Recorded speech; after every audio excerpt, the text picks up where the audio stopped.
Today was practice round for another Christmas dish that I wanted to try called Chiles Navideños, which are made out of chipotle chilies. And it's interesting, they're made out of the dry chipotle chilies. And I would have never guessed that you could make it so flavorful and soft and smooth of a dish when you're starting with some dry chiles.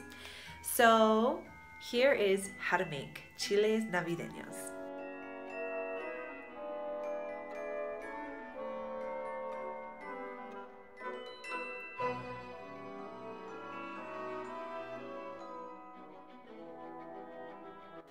When choosing your chilies, it's important to find large chilies as well as ideally straight. Anytime you're stuffing any kind of pepper, if you have a pepper that's all wiggly woggly, it's going to be hard to stuff it. So when you're looking for your chipotle chilies, if you're able to hand select them from a big batch, try to find the larger ones and the straighter ones. They'll be much easier to stuff. One thing that I wish I had known before starting this recipe is that it's very important to give your chilies plenty of time to rehydrate in the delicious, flavorful liquid that you'll make. The recipe that I followed encouraged me to wait at least 24 to 48 hours before I actually started to prepare the dish. And so that is a very important heads up. To create the liquid where you will submerge your peppers, you need to get some water. You'll boil it. When it's boiled, you'll add in piloncillo, which is the hard block of sugar, and you'll add that to it. And honestly, I think this is probably to taste how sweet you want it to be, but I knew I wanted to add a good amount of sweetness to these peppers. So I used about a half of a piloncillo, so quite a big chunk of sugar in about 6 cups of water. And I also added hierbas de olor, which here in Mexico, if you go to a nearby market and you just say, I need hierbas de olor, they know exactly what you're talking about. Now with smelling it and figuring out what these hierbas are, I definitely could scent or smell the herb thyme, as well as I would assume something kind of like a bay leaf, as well as laurel leaves. So pretty much you just want some really good fragrant herbs that you're gonna put into your liquid, and you will allow that to boil. And once it's boiled and the sugar has dissolved, then you're gonna turn off the heat and stick all of your cleaned, you wanna wash the outside of your chilies first, your chipotle chilies, and then you're gonna submerge them in the water and cover your pot and let it sit for 24 to 48 hours. Every time you lift that lid, you will be able to tell that it is just extremely fragrant water that is rehydrating your peppers. So that is the first step to be ready to prepare your chiles navideños. Okay, the day has come. My peppers have been in the water for 48 hours. I waited the full 48. And now it's time to prepare them, to stuff them with cheese and to fry them up.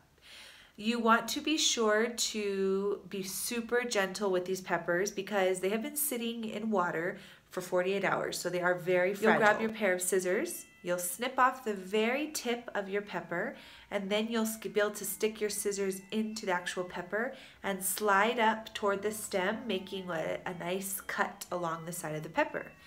Then you're able to open it up gently, and you'll see a lot of liquid's gonna run out, all of that liquid that it's been absorbing.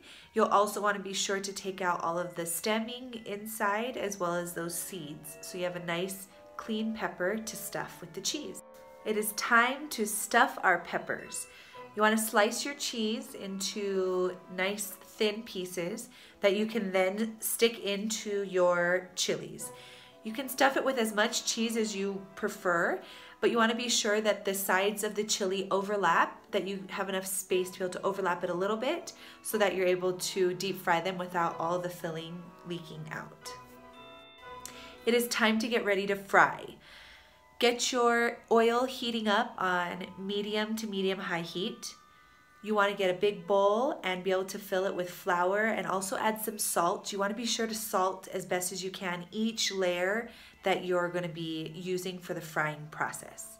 Now the next part is probably the most crucial part for frying, and that is preparing your egg coating. You're going to separate your egg whites from your egg yolks and keep your egg yolks on the side, and then you'll whip up your egg whites until you have stiff peaks. The ultimate test is if you can turn your whole bowl upside down and your egg yolk stays there and it doesn't run, then you have stiff peaks. You'll see that as you're whipping, it'll get more and more thick, and that as you lift your beaters up, that it'll make peaks that won't fall over. They're going to stand up, and you'll know that you have nice stiff peaks. At that point, you can add your egg yolks in, mix it together, and you'll dip your chilies into the flour. And then you'll put it into your egg mixture, and then you can put it into your oil to fry. To know if your oil's ready, the trick that I have learned is you grab a little bit of your flour mixture, toss it into your oil, and if it fizzles and bubbles, that means that your oil is hot enough to begin your frying process. The chilies are going to fry for about 3 to 5 minutes. You want to make sure both sides are golden brown. Take them out, let them dry on some paper towel, and they're ready to eat. The process was fairly simple and actually fairly quick once you've allowed your peppers to soak for a few days. And that doesn't take any effort, just some time. Now, Justin and I both tasted these chilies, and I have to say, after having eaten chiles en nogada, which if you've ever tasted, they are just so flavorful and rich and delicious that I feel like any other stuffed pepper after that just doesn't quite satisfy that same way. That having been said, you can totally taste the herb flavors and the sweet flavor that gets absorbed in your chiles. There is quite a kick of heat, and I really liked it. Even without any of the seeds, you can taste the chipotle heat. And the cheese was very creamy. It stayed pretty, it doesn't melt very quickly, goat cheese, so it stays pretty much in that block that you put it in. But it's a very delicious chili. And I can totally see how it would be a perfect accompaniment alongside some delicious pork or some beans and rice and some other really delicious sides. So to be completely honest, this was my first experience even tasting a chile navideño. So I have no idea if these taste authentic. And I'm really curious to know, in your family recipe, do you have any kind of adjustments or changes or different from this recipe that I followed? I found it posted in the Sol de Puebla, our local magazine, and I felt like it would be a great one to try for my first time. But I would love to hear in the comments below what recommendations you guys have.